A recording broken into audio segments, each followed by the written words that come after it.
All right, all right, all right. Welcome to the Tuesday Principal Cairo broadcast from DE and Band of Brothers. I'm Dr. Brian Moriarty, your esteemed host for tonight's exciting call with Dr. Lara Hill. But before we get to Dr. Lara, let's talk about Connect groups coming up. We've got DE coming up just about 6 weeks away. And let's go back to the Connect groups, actually. There we go. We got the blue team, orange team, yellow team, purple team.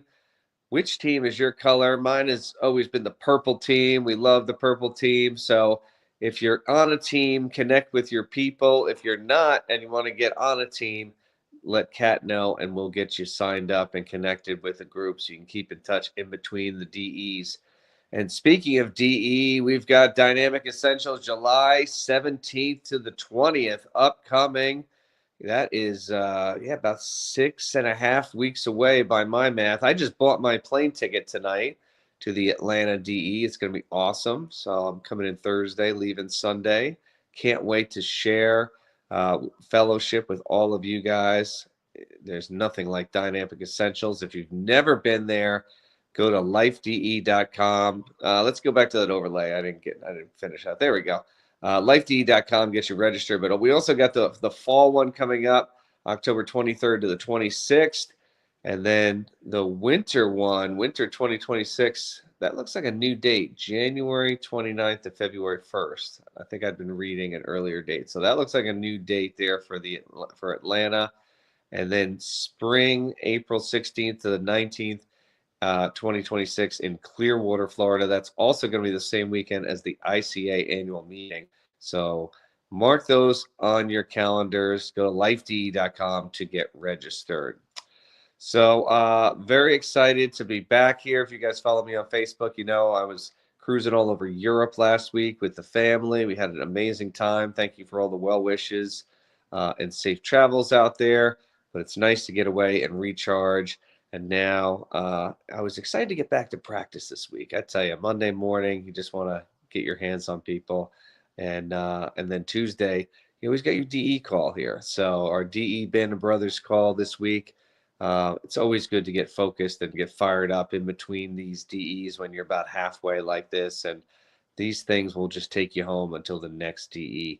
So we've got an exciting speaker tonight. Dr. Lara is a 2017 graduate of Life West, way out west there. Ron Oberstein, Peter Kevorkian College over there. Great school. And she's coming to us from sunny Duluth, Minnesota. It's very sunny, getting hot up there, probably in like the 50s. Who knows? It's not like down here in the 80s and 90s, but it's pretty beautiful this time of year. We get jealous in Florida because it's hot and rainy down here. We want to go up and visit Minnesota.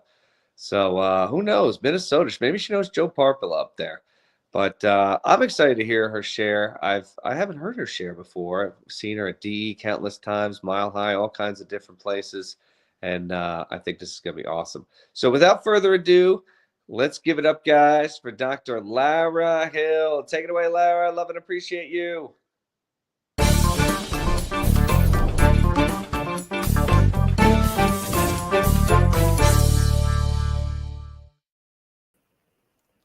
Thanks, Brian. That was such a great introduction.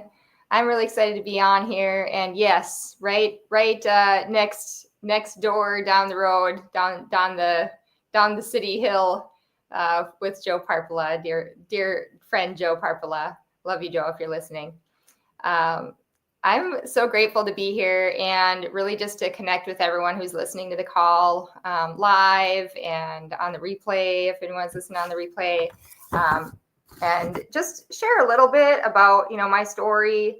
I think there's a lot of things I can share, and I know there's some things that, people would really love to hear. And so hopefully I can just, be authentic and share a little bit about me and my experience, and maybe you'll get something from it. So just a little bit about me. Yeah, I was born and raised here in Duluth, Minnesota, and spent about 7 years in California. Ended up going to school at Life West, chiropractic school at Life West. And, for me, chiropractic was always about transformation.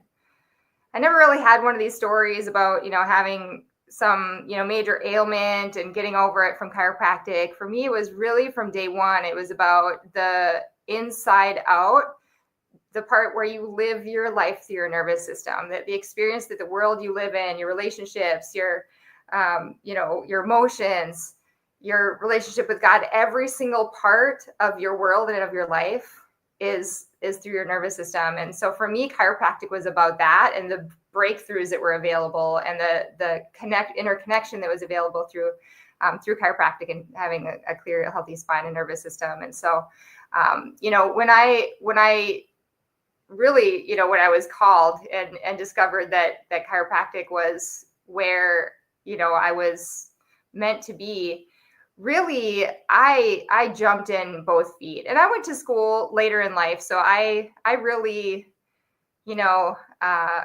I really wanted to take full advantage. I think I really appreciated the investment that going to school was. And I put every ounce of my being into having that be an impactful experience, not just for myself, but really for the world that I was bringing that back into. And so when I was in school, I was really lucky that I was in really great chiropractic care, because I did a lot. I think I was on leadership of like 3 different clubs, and I was tutoring, and I was, constantly going to different technique seminars and practice management seminars, and just like really seeing all of the things that it took, that I realized that it took standing on the shoulders of giants to really be able to show up in the biggest way possible and have the biggest impact on humanity possible. And so I didn't take that lightly. And it was just such an amazing experience and growth experience as I was in school. And,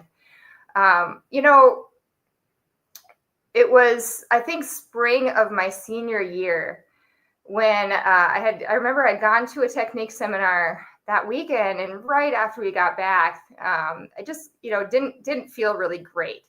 Got like a really bad flu or something, probably the worst flu I'd had in some time. And, it wasn't bad. It passed after a few days. But not too long after that, I just started to have a lot of like hair in the drain. It just kind of started to, like, my hair just kind of started out falling out, and like a lot. And over time, it like didn't slow down. And over time, it kept on getting worse and worse. And it was scary. Like, you don't know what's going on when that kind of thing's happening. And so, I just really was, obviously kind of doing everything I could to figure out what it was that was going on. And eventually I found it was alopecia, autoimmune condition, attacks the hair follicles.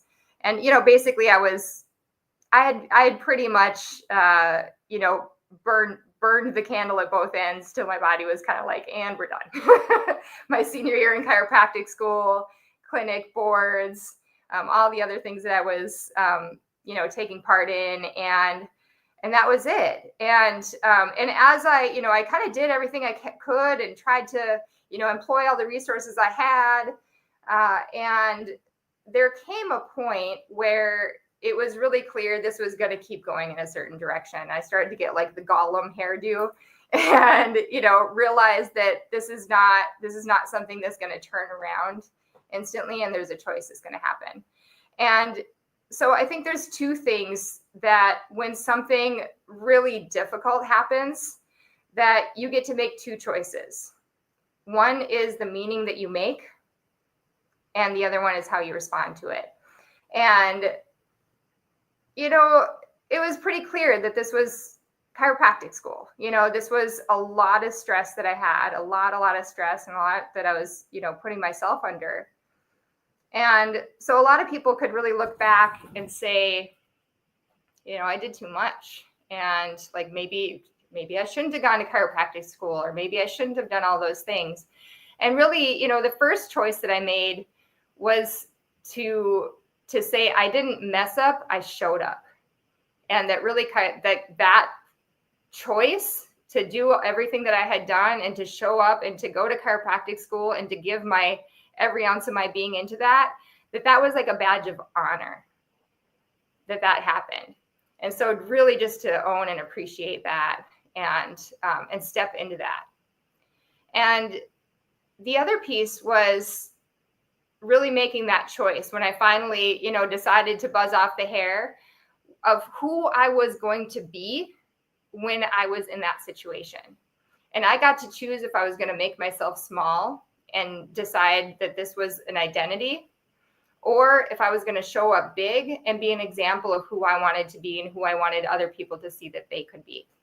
And so as I did that, it really became about, you know what? I want other people to know that if they're in a situation where they feel like some part of themselves makes them less because of some external thing, that doesn't have to be true. I wanted to show up and be the person that could show it doesn't matter what your external circumstances are, that you on the inside are what matters, that nothing that you can have happen on the outside can change who or what you can be on the inside. And so that was the first choice that I made, was really how I showed up and how I related with, the hairlessness that came from the alopecia.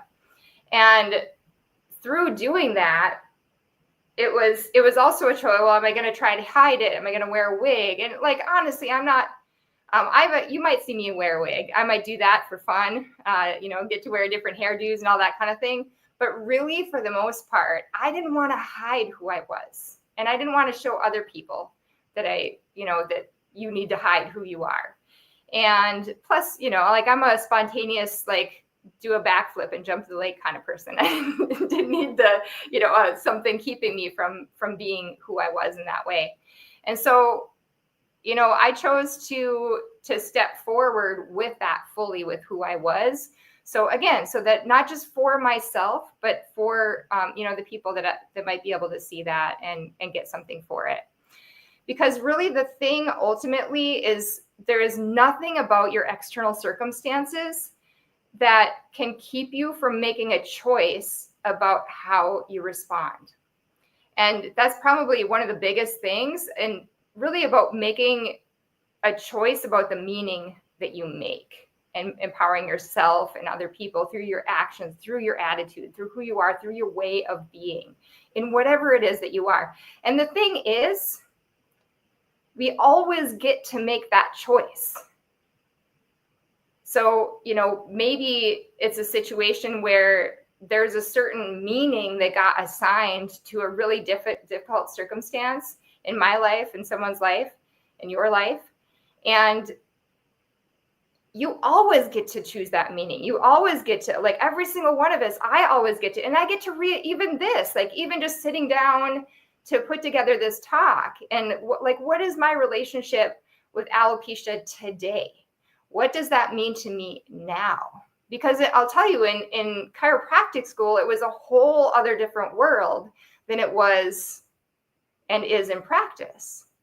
When I'm walking around with a bunch of schoolmates is really different from when I'm sitting down and, having an initial consult with someone in the office, where it's not about me and it's not about what I'm showing or proving or any of that. It's about them and it's about who they are. And really, I'm finding that is true in all of my interactions. And so I really get to kind of choose every day what alopecia and what the fact that I even still have that means, right? And what that means and how that has informed me. And, how that's, you can talk about how that's informed you or how it's been hard or how it's been challenging. And you can also say how it's helped me show up, how it's made my relationship with God better, that I can be clear about when I'm in peace and when I'm stepping out of that, because I have this really close, my eyebrows start falling out. I know that I'm out of peace and I can step back into alignment. And so there's this really amazing opportunity to continue to be able to keep on re-choosing what the meaning of any situation is, no matter what that situation is. And the more difficult for me, I feel like the bigger calling it is to be able to show up and make a choice about what that impactful experience has had on my life and on my future and on the people around me. Because these things don't just happen by chance. And even if they do happen by chance, you can say that it happens for a reason. And maybe there was a reason, but whether or not there was, you can make a reason. You can turn it into a reason. And so every single day we get to re-choose. And I'll be honest, summer is a really hard time for me with alopecia because I can rock a beanie 8-9 months out of the year in Minnesota, and it's pretty easy. But there's like, you get around to June, July, August, it starts to get a little warm, and people start to, say, why is that person wearing a beanie? And so it's, and you would think that the hardest part about alopecia would be, the identity and, how important hair is to people. I'll be really honest. The hardest part for me is having someone think that I have cancer, walk up to you and just assume that that's what's going on. And probably a lot of people are a lot nicer to me because of it. So that's all right. But to really be able to, have a dialogue with someone, and no one's walking, out in the world and saying, this is what's going on with me, and leading with that in their conversation. So, people wonder. And again, so even with all of that, and even as I'm going through that, I keep on getting to choose. I keep on getting to choose the meaning that I make and the way I, move forward with that, and the way that I relate with that, and the way I interact with others around that, and everything else. And, so I know sometimes that people kind of like, there's this isolation that can come with awkwardness. And this is something that I've learned a lot in this experience because of that cancer piece, and people feel so awkward and they don't know how to ask, and even just the hairlessness and all of that.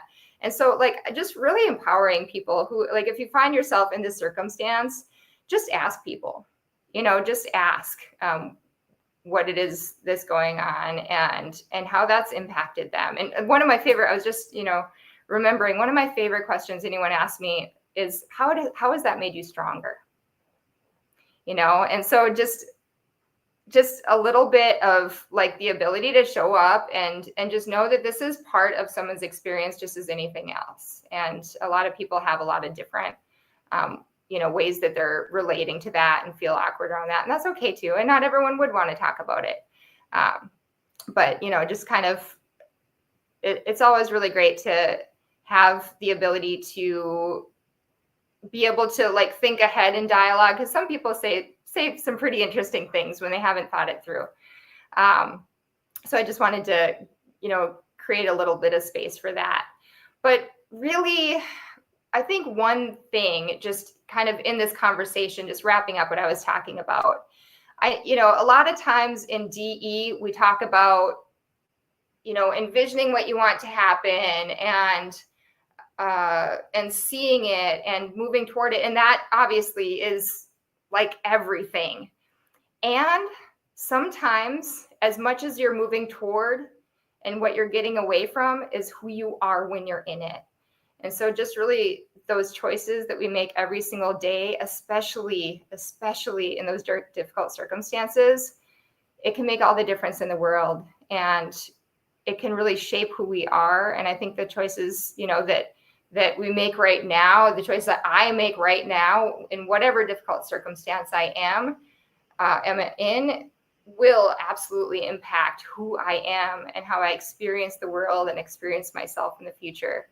And as well as, ability to impact other people as well too. So I just want to share a little bit of story. I know that that's something that a lot of people just, like, don't know how to talk about, or, like, don't know how to approach. And so I just wanted to, I know that's something that people are really curious about, and I could have talked about a lot of things, but I just thought that would be a really great thing to bring forward and share a little bit about my experience with that. And so hopefully you all got something out of it, and can relate that back to yourself a little bit as well too.